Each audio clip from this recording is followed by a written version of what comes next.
بسم الله الرحمن الرحيم ياسين والقرآن الحكيم إنك لمن المرسلين على صراط مستقيم تنزيل العزيز الرحيم لتنذر قوما ما أنذر آباؤهم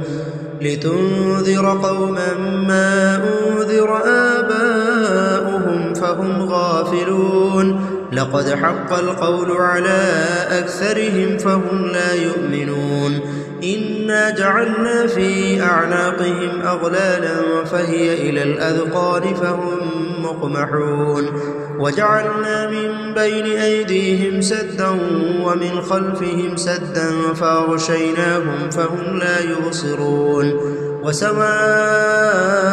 عليهم أأنذرتهم أم لم تنذرهم لا يؤمنون إنما تنذر من اتبع الذكر وخشي الرحمن بالغيب فبشره بمغفرة وأجر كريم إنا نحن نحيي الموتى ونكتب ما قدموا وآثارهم وكل شيء أحصيناه في إمام مبين واضرب لهم مثلا أصحاب القرية إذ جاءها المرسلون إذا أرسلنا إليهم اثنين فكذبوهما فعززنا بثالث فقالوا إنا إليكم مرسلون قالوا ما أنتم إلا بشر مثلنا وما أنزل الرحمن من شيء إن أنتم إلا تكذبون قالوا ربنا يعلم إنا إليكم لمرسلون وما علينا إلا البلاغ المبين قالوا إنا تطيرنا بكم لئن لم تنتهوا لنرجمنكم وليمسنكم منا عذاب أليم قالوا طائركم معكم أئن ذكرتم بل أنتم قوم مسرفون وجاء من أقصى المدينة رجل يسعى قال يا قوم اتبعوا المرسلين اتبعوا من لا يسألكم أجرا وهم مهتدون وما لي لا أعبد الذي فطرني وإليه ترجعون أأتخذ من دونه آلهة إن يردني الرحمن بضر لا تغن عني شفاعتهم شيئا ولا ينقذون إني إذا لفي ضلال مبين إني آمنت بربكم فاسمعون قيل ادخل الجنة قال يا ليت قومي يعلمون بما غفر لي ربي وجعلني من المكرمين وما أنزلنا على قومه من بعده من جند من السماء وما كنا منزلين إن كانت إلا صيحة واحدة فإذا هم خامدون يا حسرة على العباد ما يأتيهم من رسول إلا كانوا به يستهزئون ألم يروا كم أهلكنا قبلهم من القرون أنهم إليهم لا يرجعون وإن كل لما جميع لدينا محضرون وآية لهم الأرض الميتة وأحييناها وأخرجنا منها حبا فمنه يأكلون وجعلنا فيها جنات من نخيل وأعناب وفجرنا فيها من العيون ليأكلوا من ثمره وما عملته أيديهم أفلا يشكرون سبحان الذي خلق الأزواج كلها مما تنبت الأرض ومن أنفسهم ومما لا يعلمون وآية لهم الليل نسلخ منه النهار فإذا هم مظلمون والشمس تجري لمستقر لها ذلك تقدير العزيز العليم والقمر قدرناه منازل حتى عاد كالعرجون القديم لا الشمس ينبغي لها أن تدرك القمر ولا الليل سابق النهار وكل في فلك يسبحون وآية لهم أنا حملنا ذريتهم في الفلك المشحون وخلقنا لهم من مثله ما يركبون وإن نشأ نغرقهم فلا صريخ لهم ولا هم ينقذون إلا رحمة منا ومتاعا إلى حين وإذا قيل لهم اتقوا ما بين أيديكم وما خلفكم لعلكم ترحمون وما تأتيهم من آية من آيات ربهم إلا كانوا عنها معرضين وإذا قيل لهم أنفقوا مما رزقكم الله قال الذين كفروا للذين آمنوا أنطعم من لو يشاء الله أطعمه إن أنتم إلا في ضلال مبين ويقولون متى هذا الوعد إن كنتم صادقين ما ينظرون إلا صيحة واحدة تأخذهم وهم يخصمون فلا يستطيعون توصية ولا إلى أهلهم يرجعون ونفخ في الصور فإذا هم من الأجداث إلى ربهم ينسلون قالوا يا ويلنا من بعثنا من مرقدنا هذا ما وعد الرحمن وصدق المرسلون إن كانت إلا صيحة واحدة فإذا هم جميع لدينا محضرون فاليوم لا تظلم نفس شيئا ولا تجزون إلا ما كنتم تعملون إن أصحاب الجنة اليوم في شغل فاكهون هم وأزواجهم في ظلال على الأرائك متكئون لهم فيها فاكهة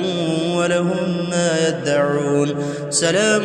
قولا من رب رحيم وامتازوا اليوم أيها المجرمون ألم أعهد إليكم يا بني آدم ألا تعبدوا الشيطان إنه لكم عدو مبين وأن اعبدوني هذا صراط مستقيم ولقد أضل منكم جبلا كثيرا أفلم تكونوا تعقلون هذه جهنم التي كنتم توعدون اصلوها اليوم بما كنتم تكفرون اليوم نختم على أفواههم وتكلمنا أيديهم وتشهد أرجلهم بما كانوا يكسبون ولو نشاء لطمسنا على أعينهم فاستبقوا الصراط فأنى يبصرون ولو نشاء لمسخناهم على مكانتهم فما استطاعوا مضيا ولا يرجعون ومن نعمره ننكسه في الخلق أفلا يعقلون وما علمناه الشعر وما ينبغي له إن هو إلا ذكر وقرآن مبين لينذر من كان حيا ويحق القول على الكافرين أولم يروا أنا خلقنا لهم مما عملت أيدينا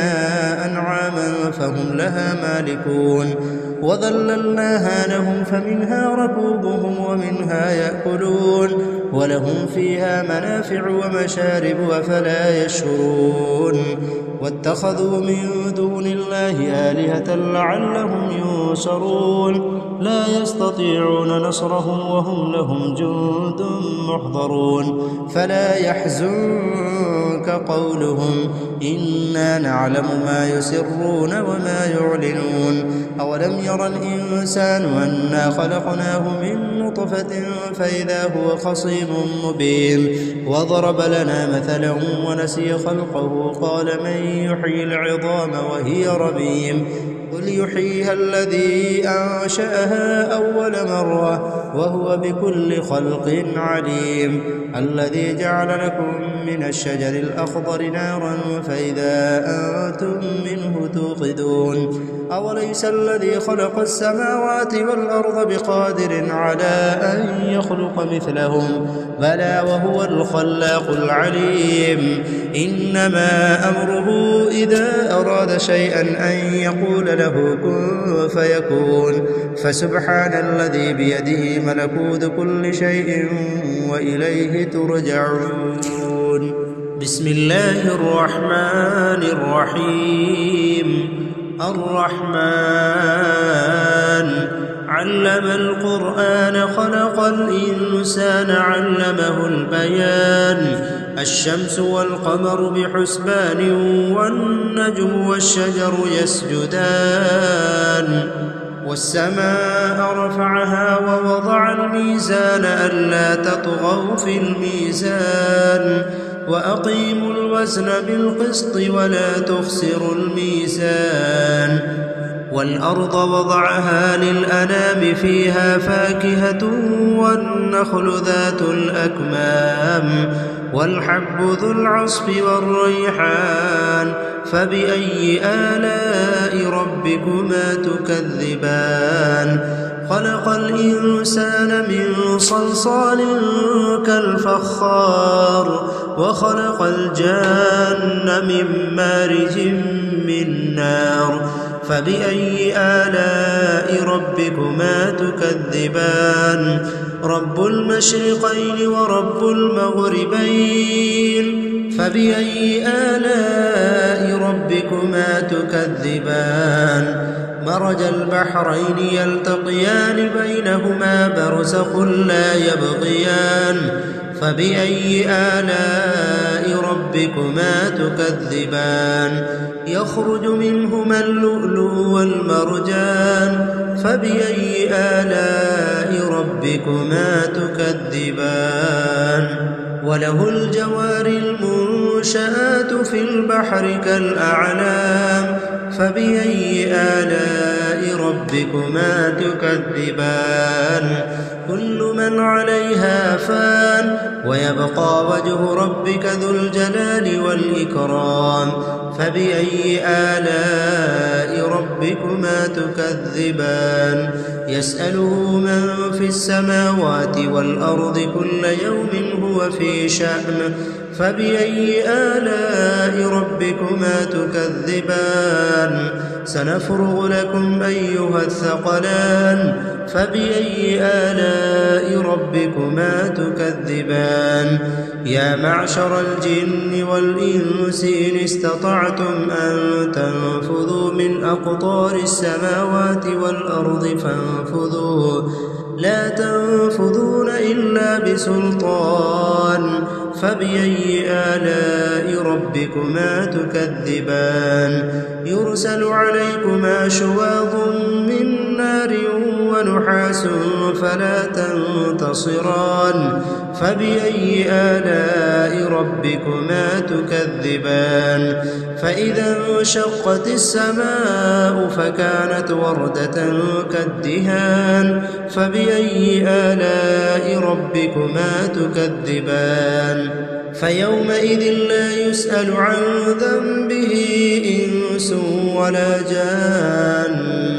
فبأي آلاء ربكما تكذبان يعرف المجرمون بسيماهم فيؤخذ بالنواصي والأقدام فبأي آلاء ربكما تكذبان هذه جهنم التي يكذب بها المجرمون يطوفون بينها وبين حميم آن فبأي آلاء ربكما تكذبان ولمن خاف مقام ربه جنتان فبأي آلاء ربكما تكذبان ذواتا أفنان فبأي آلاء ربكما تكذبان فيهما عينان تجريان فبأي آلاء ربكما تكذبان فيهما من كل فاكهة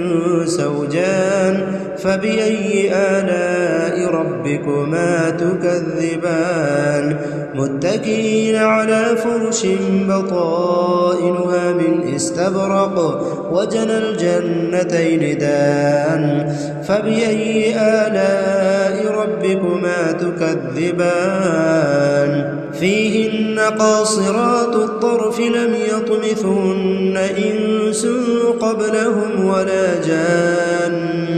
فبأي آلاء ربكما تكذبان كأنهن الياقوت والمرجان فبأي آلاء ربكما تكذبان هل جزاء الإحسان إلا الإحسان فبأي آلاء ربكما تكذبان ومن دونهما جنتان فبأي آلاء ربكما تكذبان مدهامتان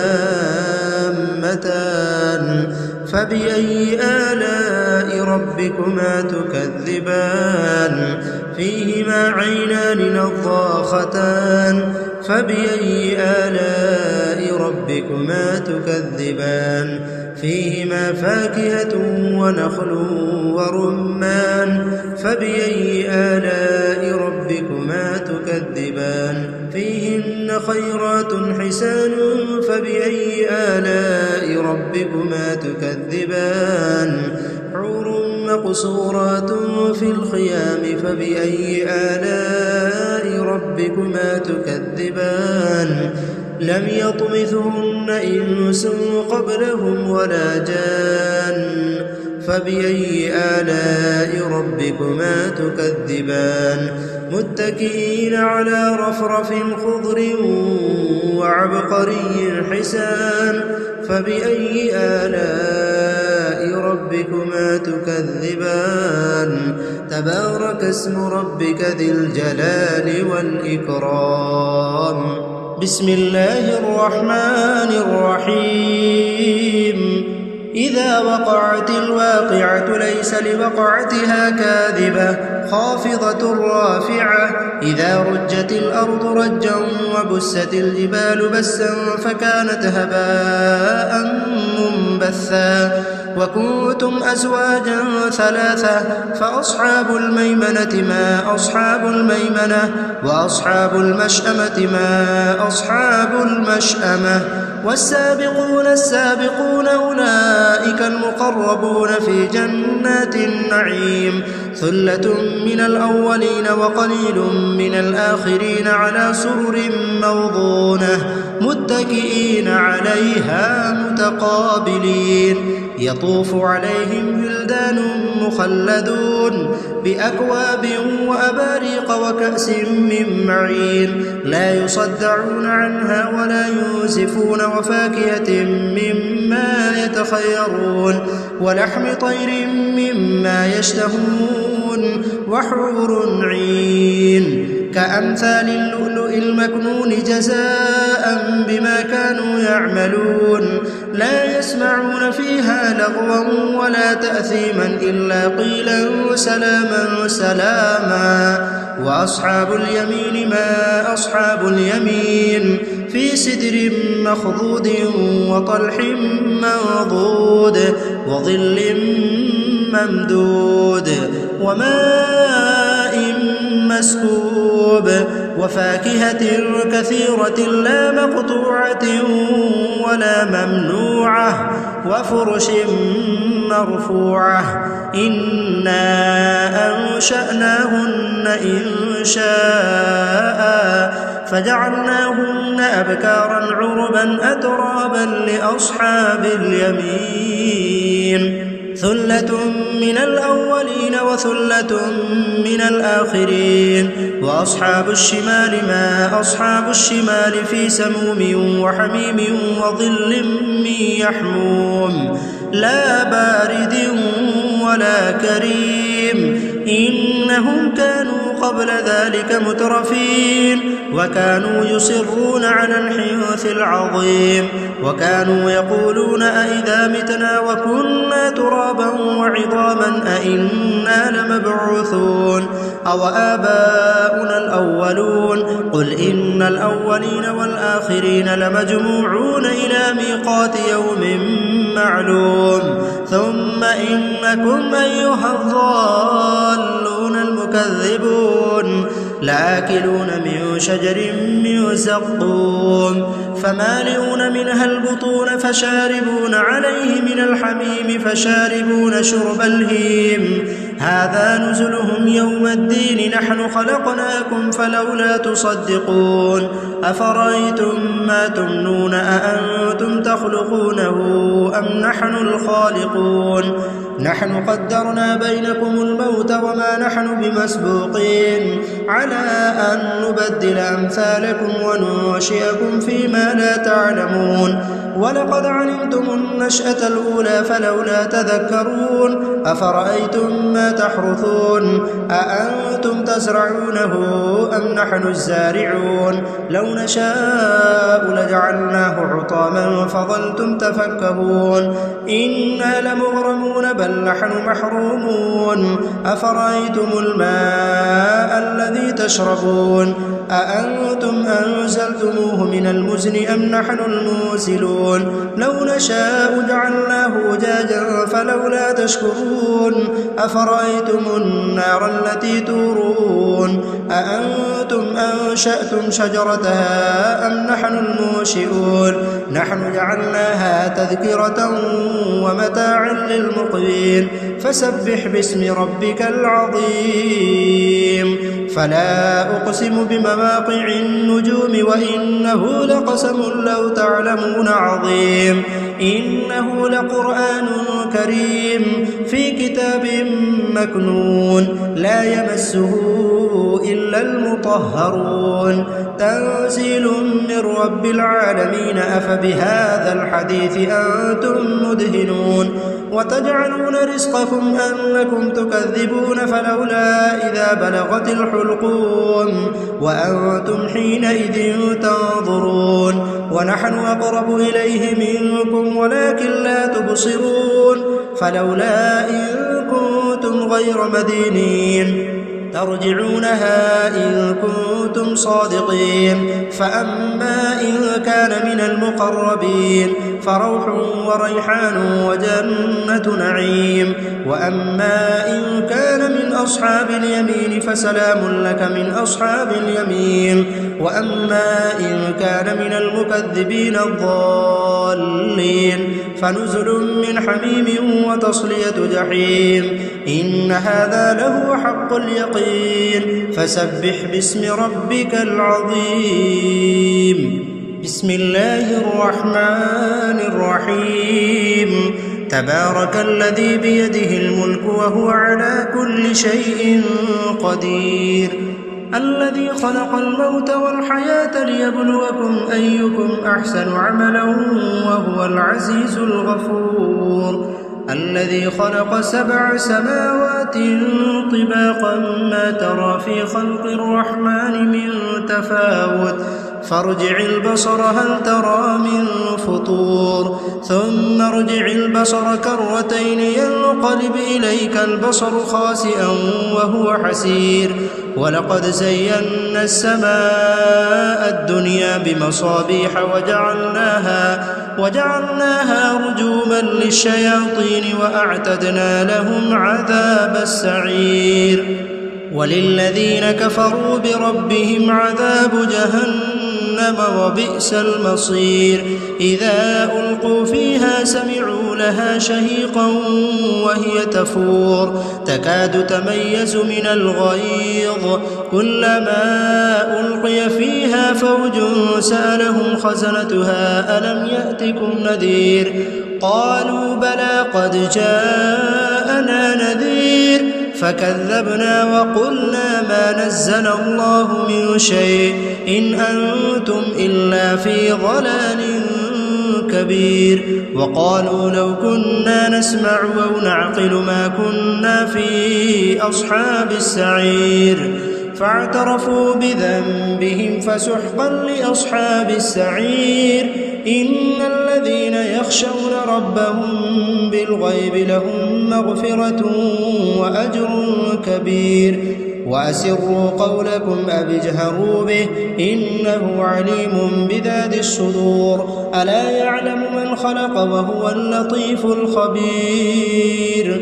هو الذي جعل لكم الأرض ذلولا فامشوا في مناكبها وكلوا من رزقه وإليه النشور أأمنتم ما في السماء أن يخسف بكم الأرض فإذا هي تمور أم أمنتم ما في السماء أن يرسل عليكم حاصبا فستعلمون كيف نذير ولقد كذب الذين من قبلهم فكيف كان نكير أولم يروا إلى الطير فوقهم صافات ويقبضن ما يمسكهن إلا الرحمن إنه بكل شيء بصير أمن هذا الذي هو جند لكم ينصركم من دون الرحمن إن الكافرون إلا في غرور أمن هذا الذي يرزقكم إن أمسك رزقه بل لجوا في عتو ونفور أفمن يمشي مكبا على وجهه أهدى أم من يمشي سويا على صراط مستقيم قل هو الذي أنشأكم وجعل لكم السمع والأبصار والأفئدة قليلا ما تشكرون قل هو الذي ذرأكم في الأرض وإليه تحشرون ويقولون متى هذا الوعد إن كنتم صادقين قل إنما العلم عند الله وإنما أنا نذير مبين فلما رأوه زلفة سيئت وجوه الذين كفروا وقيل هذا الذي كنتم به تدعون قل أرأيتم إن أهلكني الله ومن معي أو رحمنا فمن يجير الكافرين من عذاب أليم قل هو الرحمن آمنا به وعليه توكلنا فستعلمون من هو في ضلال مبين قل أرأيتم إن أصبح ماؤكم غورا فمن يأتيكم بماء معين بسم الله الرحمن الرحيم ياسين والقرآن الحكيم إنك لمن المرسلين على صراط مستقيم تنزيل العزيز الرحيم لتنذر قوما ما أنذر آباؤهم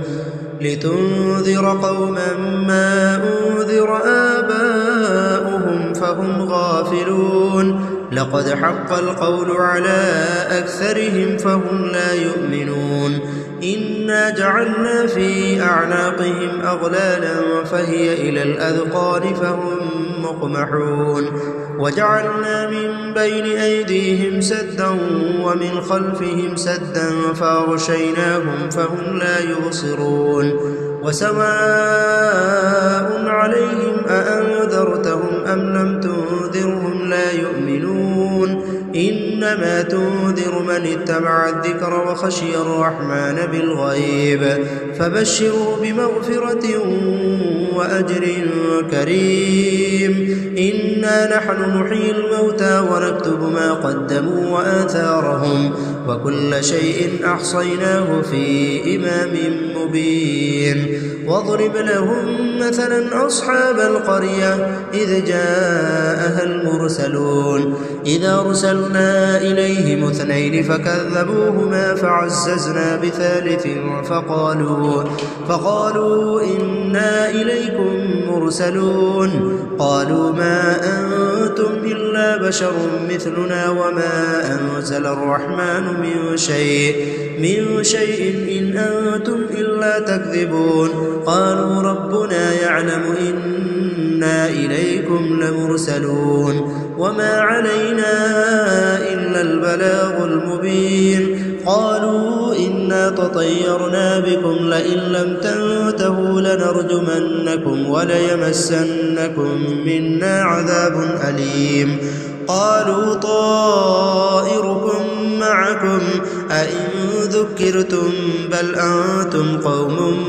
مسرفون وجاء من أقصى المدينة رجل يسعى قال يا قوم اتبعوا المرسلين اتبعوا من لا يسألكم أجرا وهم مهتدون وما لي لا أعبد الذي فطرني وإليه ترجعون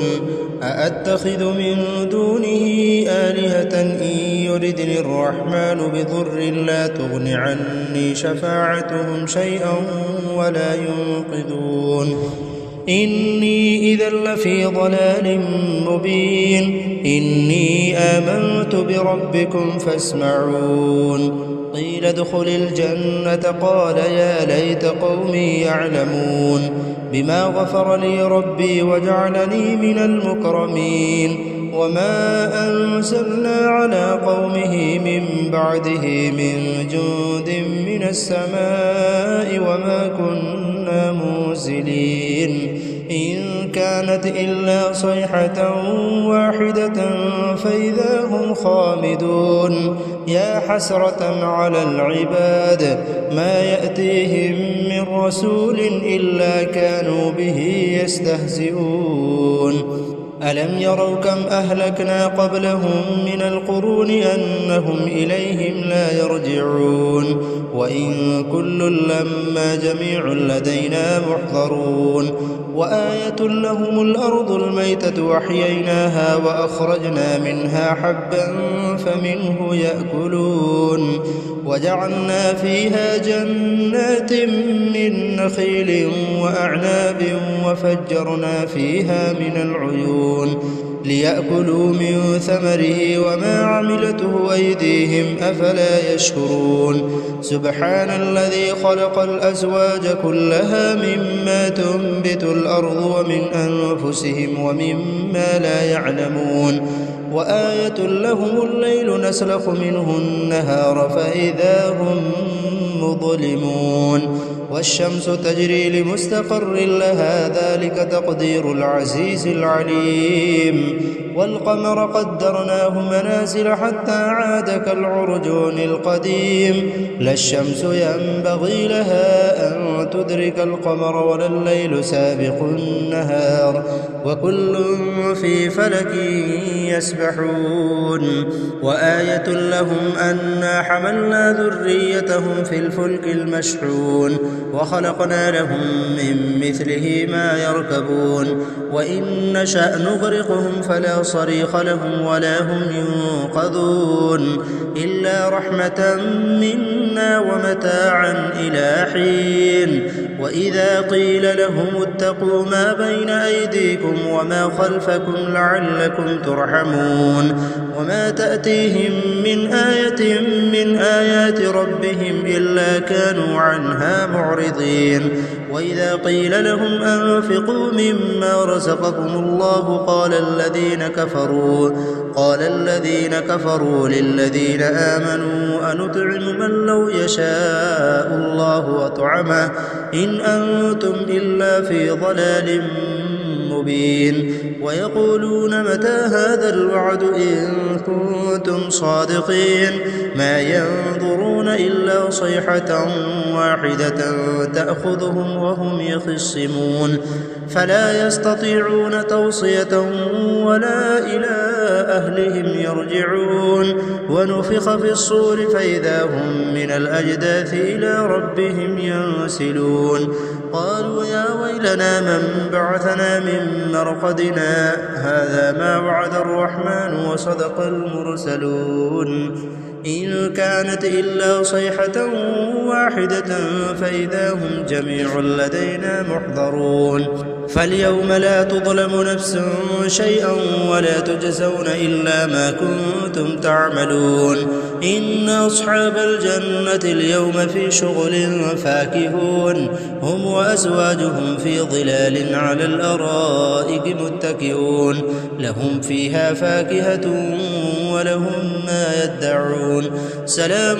قولا من رب رحيم وامتازوا اليوم أيها المجرمون ألم أعهد إليكم يا بني آدم ألا تعبدوا الشيطان إنه لكم عدو مبين وأن اعبدوني هذا صراط مستقيم ولقد أضل منكم جبلا كثيرا أفلم تكونوا تعقلون هذه جهنم التي كنتم توعدون اصلوها اليوم بما كنتم تكفرون اليوم نختم على أفواههم وتكلمنا أيديهم وتشهد أرجلهم بما كانوا يكسبون ولو نشاء لطمسنا على أعينهم فاستبقوا الصراط فأنى يبصرون ولو نشاء لمسخناهم على مكانتهم فما استطاعوا مضيا ولا يرجعون ومن نعمره ننكسه في الخلق أفلا يعقلون وما علمناه الشعر وما ينبغي له إن هو إلا ذكر وقرآن مبين لينذر من كان حيا ويحق القول على الكافرين أولم يروا أنا خلقنا لهم مما عملت أيدينا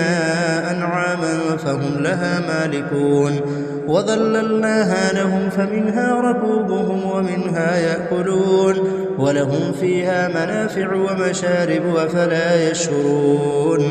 واتخذوا من دون الله آلهة لعلهم ينصرون لا يستطيعون نصرهم وهم لهم جند محضرون فلا يحزنك قولهم إنا نعلم ما يسرون وما يعلنون أولم يرى الإنسان أنا خلقناه من نطفة فإذا هو خصيم مبين وضرب لنا مثلا ونسي خلقه قال من يحيي العظام وهي رميم قل يحييها الذي أنشأها أول مرة وهو بكل خلق عليم الذي جعل لكم من الشجر الأخضر نارا فإذا أنتم منه توقدون أوليس الذي خلق السماوات والأرض بقادر على أن يخلق مثلهم بلى وهو الخلاق العليم إنما أمره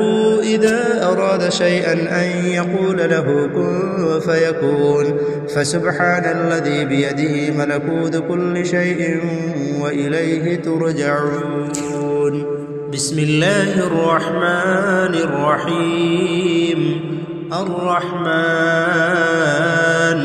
علم القرآن خلق الإنسان علمه البيان الشمس والقمر بحسبان والنجم والشجر يسجدان والسماء رفعها ووضع الميزان ألا تطغوا في